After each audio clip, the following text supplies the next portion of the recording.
నమస్కారం. నేడు కోకాపేటలోని దొడ్డి కొమరయ్య ఆత్మగౌరవ భవనం సాక్షిగా జరుగుతున్న అతిపెద్ద వంచనను ఎండగట్టాల్సిన అవసరం మనందరిపై ఉంది. ఆత్మగౌరవం పేరుతో నిర్మించిన ఈ భవనం ఇప్పుడు కొందరి స్వార్థానికి, అవినీతికి నిలయంగా మారింది. ఈ కుంభకోణం గురించి మనం గొంతెత్తి చాటాల్సిన వాస్తవాలు ఇవే. బయటకు అట్టహాసంగా కనిపిస్తున్న ఈ భవనం కేవలం ఒక అబద్ధాల పుట్ట. గ్రౌండ్ ఫ్లోర్ తప్ప పైన ఉన్న ఏ అంతస్తులోనూ కనీస ప్లాస్టరింగ్ లేదు, ఫ్లోరింగ్ లేదు, కనీసం వాష్రూములు, బాత్రూములు కూడా నిర్మించకుండా, లోపల ఎలాంటి ఇంటీరియర్ పనులు చేయకుండా భవనం సిద్ధమైందని చెప్పడం సిగ్గుచేటు. ఇది భవనం కాదు, పేదవాడి ఆత్మగౌరవం మీద కట్టిన ఒక అసంపూర్తి గోడల కుప్ప. ఈ అసంపూర్తి భవనాన్ని ఎవరికి ఉపయోగపడకుండా చేసి గుట్టు చప్పుడు కాకుండా నారాయణ స్కూల్కి లీజుకి ఇవ్వాలని ఎగ్గెం మల్లేశం గారు ప్లాన్ చేస్తున్నారు. అసంపూర్తిగా ఉన్న భవనాన్ని హాస్టల్గా ఎలా వాడతారు? ఇది విద్యార్థుల భద్రతతో ఆడుకోవడం కాదా?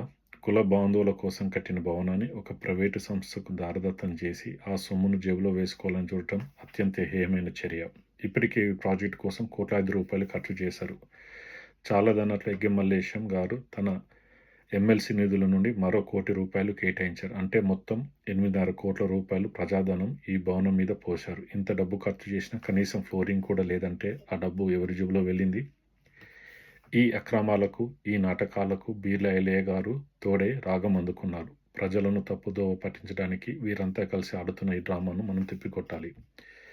దొడ్డి కొమరయ్య వంటి మహానుభావుడి పేరు మీద నిర్మించిన ఈ భవనం కుర్మకురస్తులందరికీ ఉపయోగపడే విద్యా కేంద్రంగానూ, వసతి గృహంగానూ ఉండాలి. కానీ లీజుల పేరుతో నాయకుల జేబులు నింపుకోవడానికి కాదు. ఈ 8.5 కోట్ల కుంభకోణంపై విచారణ జరగాలి. అసంపూర్తిగా భవనాన్ని పూర్తి చేయకుండా లీజుల పేరుతో దోచుకోవాలని చూస్తే సహించేది లేదు. అయితే గూగుల్ ఏఐ, జెమినీ ఏఐలో ఇదే క్వశ్చన్ మళ్ళీ అడిగాము.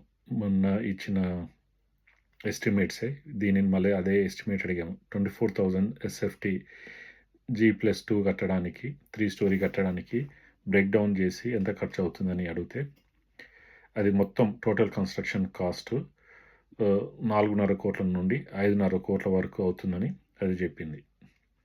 అంటే 4.5 నుంచి 5.5 కోట్లలో ఖర్చు పెట్టినా కూడా వాళ్ళు తీసుకున్న 8 కోట్లలో ఇంకా 2.5 కోట్లు మిగులుతున్నాయి.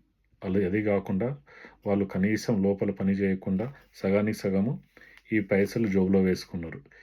ఇప్పుడు దానిని అక్కడ హాస్టల్ ఎలాగో ఓపెన్ చేయలేరు కాబట్టి దానిని వేరే వాళ్ళకి అమ్మేస్తున్నారు, దాన్ని కప్పిపుచ్చుకోవడానికి. వీళ్ళు స్కాముల మీద స్కాములు చేసుకుంటూ పోతూనే ఉన్నారు.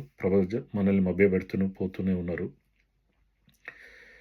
మీటింగ్లు పెట్టేసి జిల్లాల నుంచి తెప్పించుకొని వాళ్ళకు ప్రలోభాలు పెట్టేసి వాళ్ళతోటి మేము అన్ని సక్రమంగా చేస్తున్నామని చెప్తున్నారు.